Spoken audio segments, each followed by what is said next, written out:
Well, very dramatic scenes here in Sao Paulo, the financial capital of Brazil. It's been what some described as Brazil's O.J. Simpson moment, in that at the moment there is a convoy of black SUVs going through this city, and in one of those there is the former President Lula. He is now under police custody, under federal police custody.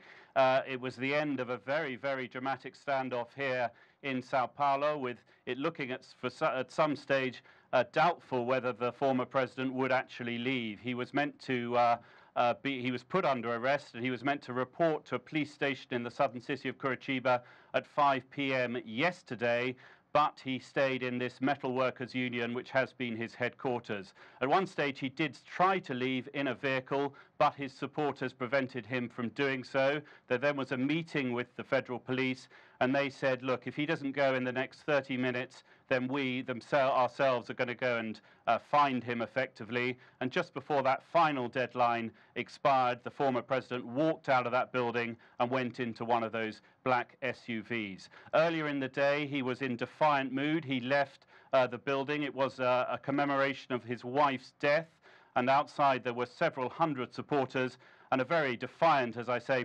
former President Lula had this to say. It's worthless trying to destroy my ideas. They are on the air, and they can't be put in prison. It's worthless trying to stop my dreams, because then I will dream through your heads.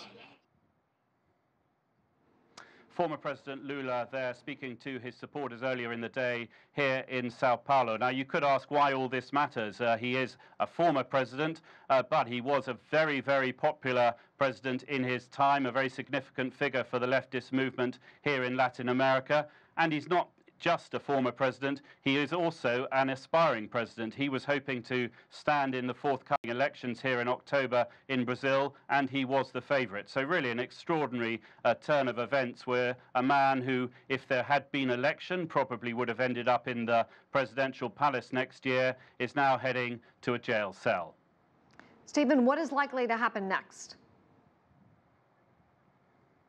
Well, in the immediate future, Susan, it does look like former President Lula will present himself to the federal police. That may well be here in Sao Paulo, or it may be in Curitiba. There is a government plane waiting at the city airport in this city. It will take him the 250 miles south to Curitiba. There a cell has been prepared for him, not a typical Brazilian cell. He will have somewhat better conditions than many prisoners here in this country, but he is beginning a sentence for 12 years in prison for corruption. So an extraordinary downfall, really, of one of the formerly most popular presidents in this part of the world.